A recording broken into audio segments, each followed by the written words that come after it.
வெள்ளம் வரதுன்றது இனிமேல் வந்து தடுக்கவே முடியாது. நீங்கள் 4000 கோடி இல்லை 40,000 கோடி செலவு பண்ணாலும் அந்த தண்ணியெல்லாம் வெளியே போகாது. ஏன்னா எல்லாம் ஏரிக்குள்ளே கட்டியிருக்கிறோம். அப்துல் கலாம் அவங்க வந்து எவ்வளவோ சேட்டலைட் எவ்வளவோ வந்து அணு ஆயுதங்கள்லாம் தயாரித்தப்போ ஏற்பட்ட சந்தோஷத்தை விட அந்த ஒரு குழந்தைக்கு கால் நடக்கிறதுக்காக செய்த அந்த கருவி தான் செஞ்சது தான் சந்தோஷம்னு சொன்னாங்களே, அதுதான் உண்மை. ஹீரோ வந்து அந்த குல்லா விபூதிப்பட்ட கையில் சிலுவை.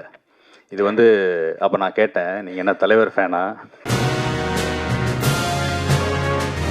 வருகை தந்திருக்கும் மதிப்புக்கும் மரியாதைக்கும் உரிய தயாரிப்பாளர் ராஜன் சார் அவர்களுக்கும், எங்கள்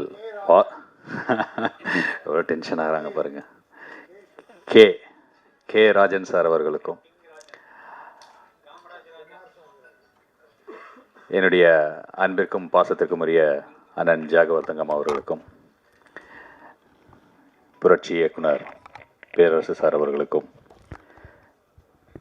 காதல் கந்தாஸ் மாஸ்டர் அவர்களுக்கும், இந்த படத்தின் நாயகன் ஆதவன் அவர்களுக்கும், தயாரிப்பாளர் அவங்களுக்கும், அண்டு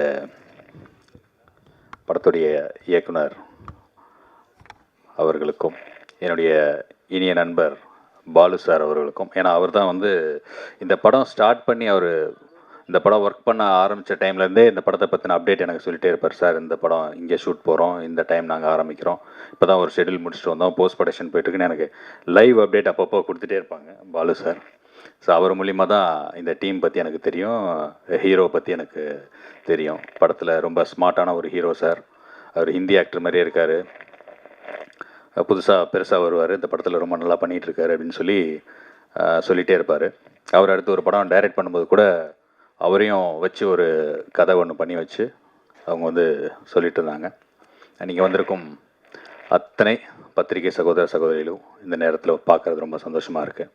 ஒரு மிக்ஜாம் வெள்ளத்துக்கு அப்புறம், ஒரு பெரிய பேரிடருக்கு அப்புறம் ஒரு இயல்பு வாழ்க்கைக்கு சென்னை கொஞ்சம் கொஞ்சமாக திரும்பி இருக்குது. இன்னும் திரும்பாத பகுதியில் இருக்கிறவங்களும் விரைவாக திரும்பணும்னு கடவுளை வேண்டிப்போம் இந்த நேரத்தில். அண்டு இந்த தலைப்பு பாய், எனக்கும் வந்து இஸ்லாமிய சகோதரர்களுக்கும் ஒரு நீண்ட நெடிய காலமான ஒரு இது இருந்துகிட்டே இருக்கும். அது எப்படின்னு சொன்னால், மேடைக்கு பேசுகிறதுக்காக இல்லை, நான் வந்து ஜாதி மதம் இதுக்கெல்லாம் கடந்து மனிதனாக பார்க்கணுன்ற ஒரு உயிர் இன்னொரு உயிரை மட்டும் பார்க்குற அந்த ஒரு இதிலே பழக்கத்திலே வளர்ந்தவன். ஸோ அதனால் எனக்கு வந்து எல்லாருமே ஒன்று தான், எல்லாருமே சமந்தான். எப்பயும் நம்ம அன்பை மட்டும்தான் பகிர்ந்து நம்மளால் முடிஞ்ச நல்லது செய்யணும், நல்லது செய்ய முடியலன்னாலும் யாருக்கும் கெடுதல் செய்யக்கூடாதுன்ற ஒரு பாலிசியோடு இருக்கக்கூடியவன்.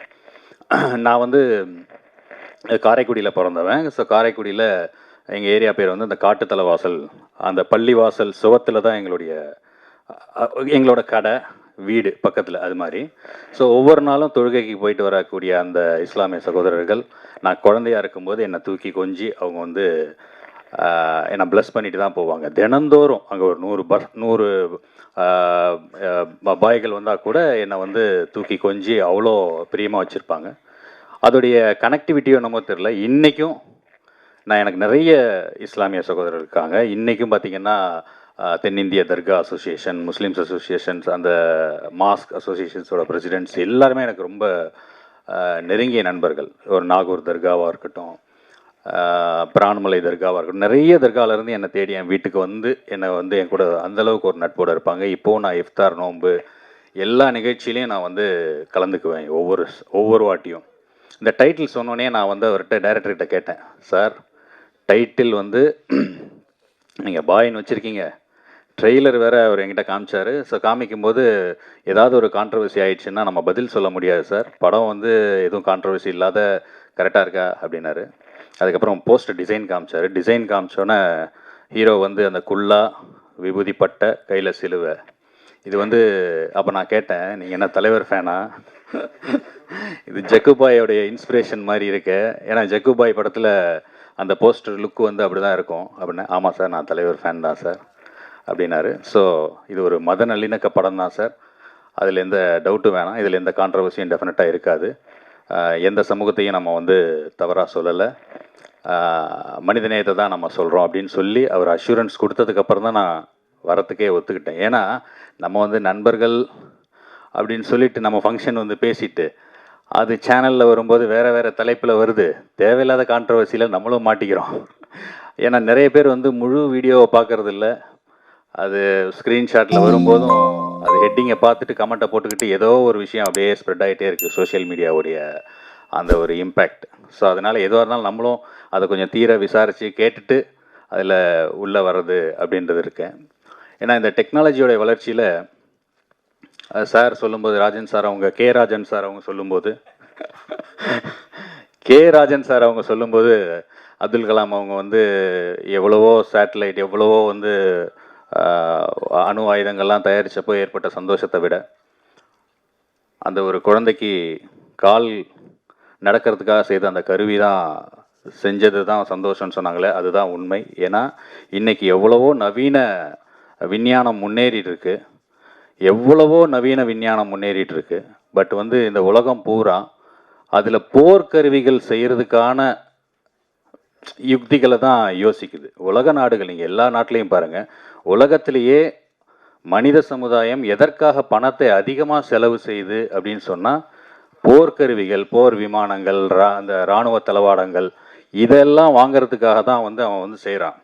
பட் ஒரு மனிதனுக்கு எது தேவை? உணவு, உடை, இருப்பிடம்.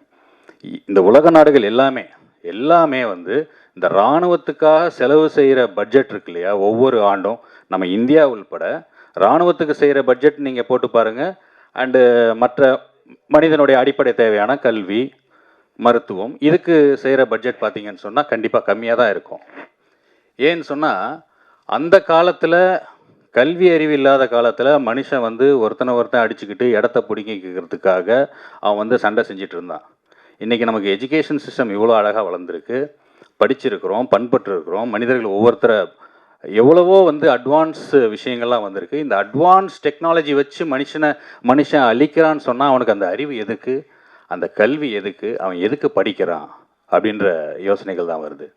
ஸோ நம்ம வந்து சக மனுஷனாக பார்த்து அவனோட நம்ம வந்து அன்பாக பழகிறது. அன்பே சிவம் ஏன் சொன்னாங்கன்னு சொன்னால் அது ஒன்று தான் வந்து உருவம் இல்லாதது. அன்புக்கு வந்து உருவமே கிடையாது. அதுக்கு வந்து எல்லா ஜீவனும் ஒன்று தான், எல்லா மனுஷனும் ஒன்று தான், எல்லாம் ஒன்று தான்றதை மட்டும் நம்ம வந்து ஒரு பாலிசியாக எடுத்துக்கிட்டு யாருக்கும் தீமை செய்யாமல் நன்மை மட்டுமே நினச்சி நம்ம எல்லாரும் வந்து ஒரு அடுத்த ஜென்ரேஷனுக்கு நாம் சொல்கிற விஷயம் நல்லதை மட்டுமே அதிகமாக சொல்லி கொடுத்து வளர்க்கணும் அப்படின்னு சொல்லி கேட்டு இந்த படம் ஒரு சரியான நேரத்தில் ரிலீஸ் ஆகி அது ஒரு சக்ஸஸ்ஃபுல்லாக வரணும் அப்படின்னு சொல்லி என்னுடைய வாழ்த்துக்கள். அண்ட் இன்னொன்று ஒரு சின்ன ஒரு ஐடியா தான் இது. இப்போ உட்காரும்போது யோசித்தேன். ஏன் சொன்னால் இப்போது நம்ம வந்து சம்மரில் தான் ஹாலிடேஸ் விடுறோம். அது வந்து வெள்ளைக்காரன் இருந்த பீரியடில் அவனுக்கு வெயில் ஒத்துக்காது, குளிர் கண்ட்ரியில் வாழ்ந்தான், இங்கே வந்தான் சம்மர் ஹாலிடேஸ்னு வச்சான்.